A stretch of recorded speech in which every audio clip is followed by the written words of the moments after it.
Welcome back, everyone. Yes, I know my hair looks like shit because we are practically 6:30 in the morning. And I noticed something last night as I couldn't sleep. One of those who can't sleep, my mind goes like 1,000 miles an hour. Can never switch off. So it's around about, I think about 3:30, around about there. And I thought, do you know what? Let's go outside and it's 4:20. Chill out and watch the night sky. And I noticed there were a few trails in the sky, very faint trails. And I thought to myself, I know exactly what's going to happen.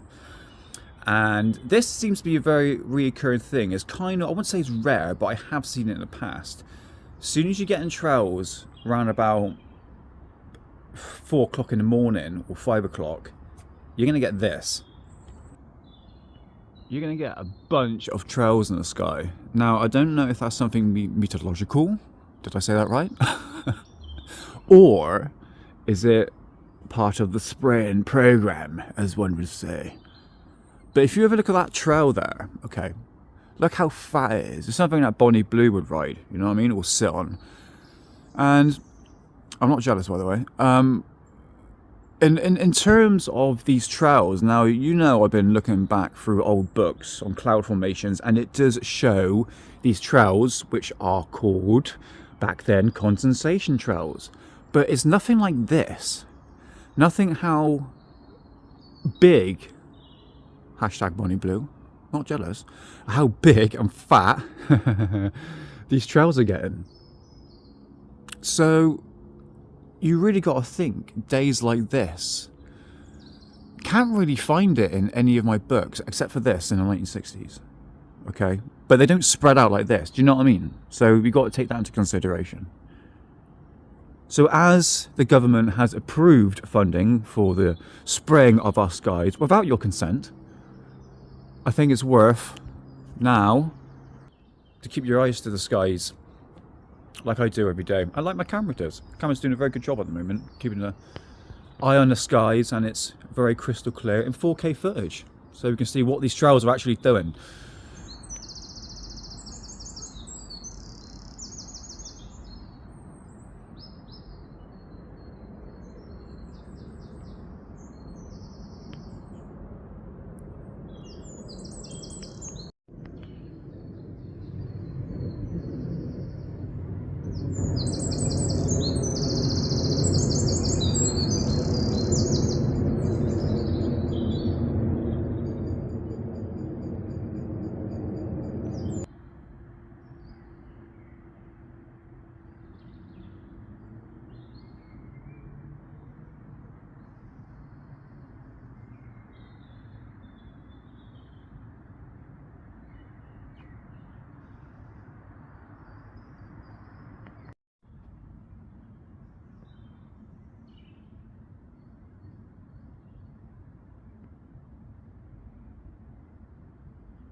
Some time has passed and is a little bit calmer. Just a little bit. Look, the sun's out. Amazing. But is this gonna block out the sun? Only time will tell. The phrase of geoengineering, solar radiation management, is obviously a very controversial subject. And now what I'm going to find is a lot of people that are new to this topic are now suddenly going to look up in the sky, or for instance, look at social media posts, because that's where they're going to find the sort of information, isn't it? You know, from not from the typical mainstream media. They're going to go to alternative media sites, and they're going to find photographs like this, videos of people doing this. You know, all these sort of people that steal other people's content but insert themselves into it. So this is what you're going to find now. I think a lot of people are going to get kind of confused on what they're really seeing in the sky, because when we're talking about the chemtrail community, we are talking about obviously clouds as well, because people are misidentifying clouds as, for instance, the trails in the sky. Chemtrails, just say the word chemtrails. It's an interesting time because yes, we've been talking about it for years, But then suddenly the government are now funding it, and the only people that are really talking about it is the alternative movement, the conspiracy people, really ramping it up. You know, the "I told you so" crowd. You know what I mean? Those sort of people. This is what I do. Is that I come out when a morning like this and see what it does throughout the day. Are these trails going to block out the sun? Is it going to? This is the other thing. Blocking out the sun and the dimming of the sun are two different things, okay? And what I'm going to show you in the duration of this live stream is that one video was actually talking about cirrus clouds. Now, cirrus clouds are these clouds here, which are like these whispers that people kind of misidentify of actually being chemtrails or something sprayed in the sky. And what cirrus clouds is in the video, which I'm going to be showing, is that these are high altitude clouds that are all an actual cloud. Okay, you can trace them back a few years ago, and the fact that these can create like a blanket for the sun, right? So they're basically mimicking what chemtrails are doing, because basically the cirrus cloud is on the same base level or the same altitude as where the chemtrail is being sprayed, so to speak, in the stratosphere or troposphere, whatever you want to call it. Well, it's technically troposphere when you look at it. But the point I'm trying to make is that the fact that these cirrus clouds actually create like a blanket that actually blocks out the sun, obviously mimicking what chemtrails are doing. But not only is it blocking out the sun, it's going to trap the heat in. And while they may seem far removed from our daily life, cirrus clouds play an important role in our planet's climate. By reflecting sunlight back into space, they help to cool the Earth. But they also trap heat radiating from the Earth's surface, contributing to a warming effect. It's a delicate balance, and one that scientists are still studying to fully understand. This is what I think people are not really thinking about. On a very, very hot day, for instance, when it's like a very rare occasion, it'll be like 25 degrees. And I clearly remember this happening back when I was doing gardening work years ago with my boss. We ended up doing this job, we had to trim this lawn. The humidity level was so high, but it wasn't like a clear sky day. It was completely blanketed out, but with this white, thin haze. Could have been chemtrails. I think it was something to do with chemtrails at the time. This was going back years ago. But the humidity level was so high, and it was actually kind of hard, you know, to actually like breathe in that conditions. You've got the pollen coming up as we're actually trimming the lawn. So all the pollen's going up in the air, it's going in your nose, your hay fever's going off the charts. And then they're spraying stuff in the sky. But I clearly remember that day. It was completely overcast, like a thin veil, but the radiation was more or less trapped in, and it was trapping the heat in. So the idea of, I mean, yeah, that kind of makes sense if you're spraying particles in the atmosphere to reflect the sunlight back into space, sure. But if that's going to reflect the sunlight back into space, it's going to do the opposite effect on the ground, which means it's going to trap the heat in. Do you know what I mean? So the idea of blocking out the sun to stop global temperatures, when depending on what conditions it is, like for instance today when it's like 20 degrees, it's going to trap the heat in.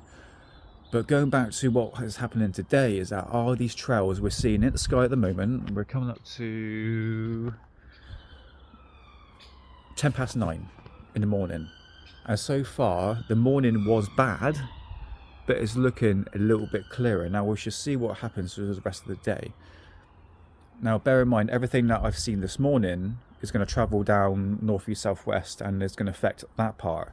And there's another thing I keep on hearing on the internet, and this is a really good thing. I think this is actually worth looking into, and at the fact that Tennessee, and I believe there's another state that actually banned chemtrails or solar radiation management. That's fine to actually ban it in your area, but you need to understand how weather pattern works and how jet streams work, and especially how air conditions work. If you're going to ban chemtrails, for instance, where I live in Bristol, that's fine. You may say, yeah, we've got clear blue sky, but they can spray 100 miles or 200 miles in the conditions where the winds are actually going to blow in over your area. Do you see what I mean? So I think it's quite pointless, but at the same time, it's good that people are starting to realise what's actually going on with the skies. But whether or not they're actually filming chemtrails or not, you know, it's to actually dim the sun. And a lot of videos and photographs that I have seen doesn't look like it's actually going to do that. Do you know what I mean? So I think there's another purpose for chemtrails. This is what I mean. I'm not denying chemtrails. They're real. Trust me, they're real on that one. But whether or not to actually dim the sun or there's another purpose for it, this is the other thing.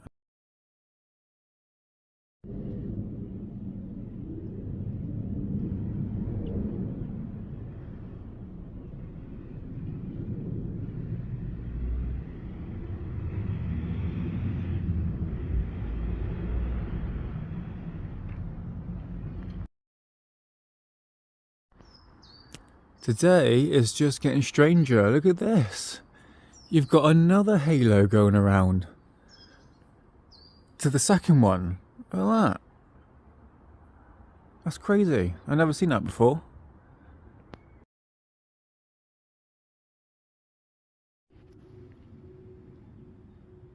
If you take a look here, you can see there's some ripples in the sky.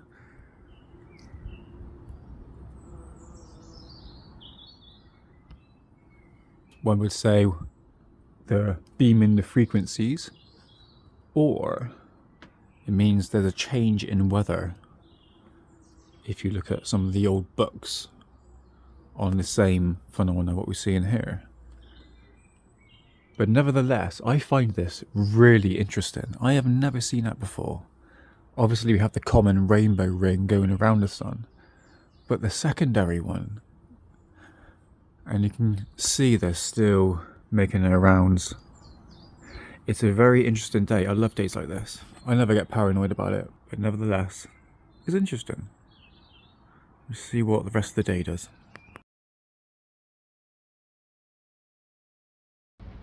So recently I've been seeing videos online, especially in the chemtrail community, talking about this residue that seems to be covering all the cars. And what people don't realise is the fact that what we're actually witnessing is actually tree pollen. I'm just going to show you what I mean. I have my trusty blower, and what I've been doing is clearing up all this. And it's come from this oak tree right here. And what's happened, if you have a look at the bins, if I scoop like that, look, this is what people are finding everywhere. And this gets blown all over the place, and it's all over that car over there. So as you can see, it's nothing to do with chemtrails. It's to do with tree pollen. A perfectly rational explanation. And as you can actually see it, if I move some of this out of the way, you can see a lot of the residue here. Look, see? All that stuff. So if I move all that out of the way, you can see that is basically what people are seeing. All it is tree pollen, and there's nothing nefarious about it, except for someone just draw penis on that. Now that's immature. Now come on, at least put a bit of like cum dots over there. There we go, that's more like it.